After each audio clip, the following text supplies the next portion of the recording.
What's the millennial question? Apparently, millennials as a generation, which is a group of people who were born approximately 1984 and after, are tough to manage.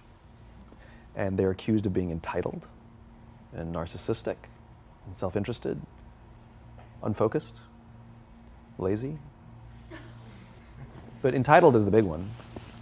And because they confound leadership so much, what's happening is leaders are asking the millennials, what do you want? And millennials are saying, we want to work in a place with purpose, love that. We want to make an impact, you know, whatever that means. We want free food and beanbags. And so somebody articulates some sort of purpose, there's lots of free food and there's beanbags, and yet for some reason, they're still not happy. And that's because they're missing, there's a missing piece.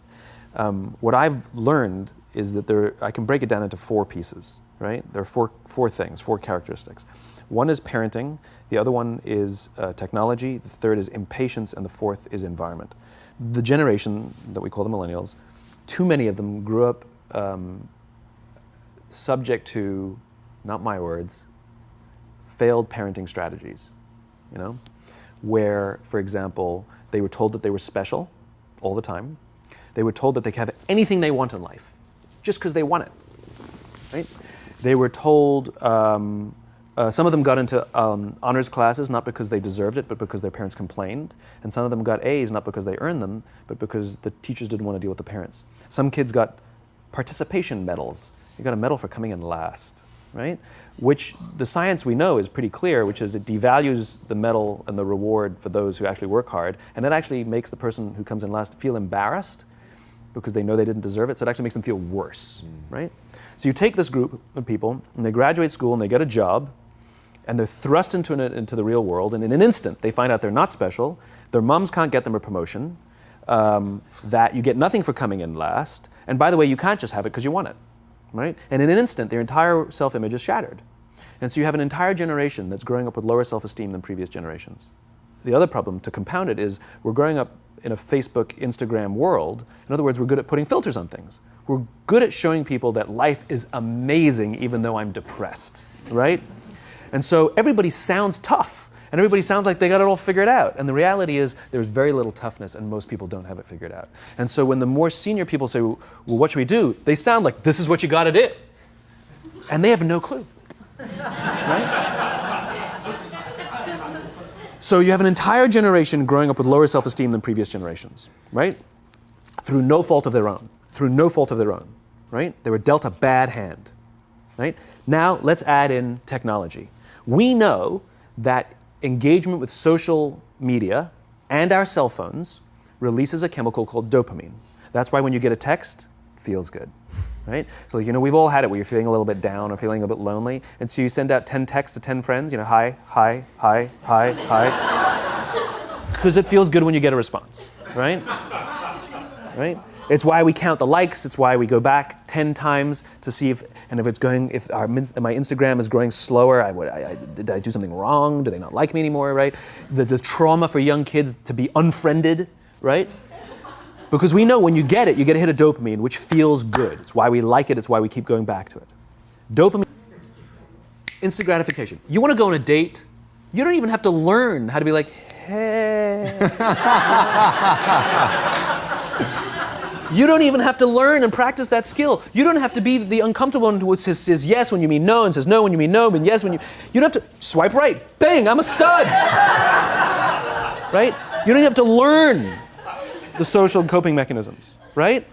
Everything you want, you can have instantaneously. Everything you want, instant gratification. Except job satisfaction and strength of relationships, there ain't no app for that. They are slow, meandering, uncomfortable, messy processes.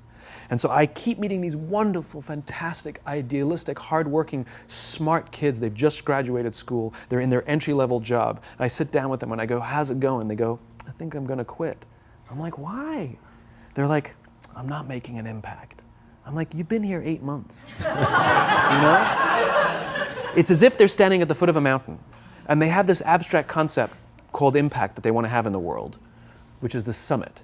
What they don't see is the mountain. I don't care if you go up the mountain quickly or slowly, but there's still a mountain. And so what this young generation needs to learn is patience.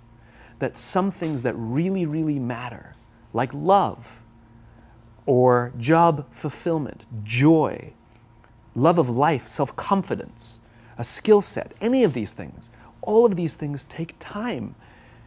Sometimes you can expedite pieces of it, but the overall journey is arduous and long and difficult. And if you don't ask for help and learn that skill set, you will fall off the mountain, or you will, the worst case scenario, and we're already seeing it, the worst case scenario is we're seeing an increase in suicide rates, we're seeing an increase in this generation, we're seeing an increase in accidental deaths due to drug overdoses, we're seeing more and more kids drop out of school or take leaves of absence due to depression, unheard of. These are all, this is really bad. The best case scenario, those are all bad cases, right? The best case scenario is you'll have an entire population growing up and going through life and just never really finding joy. They'll never really find deep, deep fulfillment in work or in life. They'll just waft through life and it'll be just, it's fine. How's your job? It's fine. It's the same as yesterday. How's your relationship? It's fine. Like that's the best case scenario. Which leads me to the fourth point, which is environment, which is we're taking this amazing group of young, fantastic kids who were just dealt a bad hand. It's no fault of their own. And we put them in corporate environments that care more about the numbers than they do about the kids. They care more about the short-term gains than the long-term life of this young human being. We care more about the year than the lifetime, right? And so we are putting them in corporate environments that aren't helping them build their confidence, that aren't helping them learn the skills of cooperation, that aren't helping them overcome the challenges of a digital world and finding more balance, that isn't helping them overcome the need to have instant gratification and teach them the joys and impact and the fulfillment you get from working hard on something for a long time that cannot be done in a month or even in a year.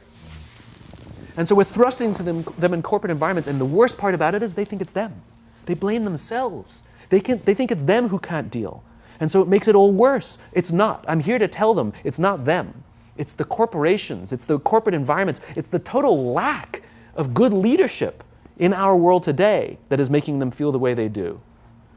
They were dealt a bad hand, and I hate to say it, but it's the company's responsibility. Sucks to be you. Like, we have no choice, right? This is what we got, and I wish that society and their parents did a better job. They didn't. So we're getting them in our companies, and we now have to pick up the slack. We have to work extra hard to figure out the ways that we build their confidence. We have to work extra hard to find ways to teach them the social skills that they're missing out on. There should be no cell phones in conference rooms. None. Zero. And I don't mean the kind of like sitting outside waiting to text. I mean like when you're sitting and waiting for a meeting to start, this is what we all do. We all sit here and wait for the meeting to start. Meeting starting? Okay. And we start the meeting. No, that's not how relationships are formed. Remember we talked about it's the little things? Relationships are formed this way. We're waiting for a meeting to start and we go, how's your dad? I heard he was in the hospital. Oh, he's really good. Thanks for asking. He's actually at home now. Oh, I'm really glad. It was really amazing. I know, it was really scary for a while. That's how you form relationships. Hey, did you ever get that report done? Oh my God, no, I didn't. I'll help you out. Can I help you out with that? Really? That's how trust forms. Trust doesn't form at an event in a day. Even bad times don't form trust immediately. It's the slow, steady consistency. And we have to create mechanisms where we allow for those little innocuous interactions to happen. But when we allow cell phones in conference rooms, we just, okay, have the meeting. And then my favorite is like when there's a cell phone there and you go like this, you go. It rings and you go. I'm not going to answer that. Like, Mr. Magnanimous, you know?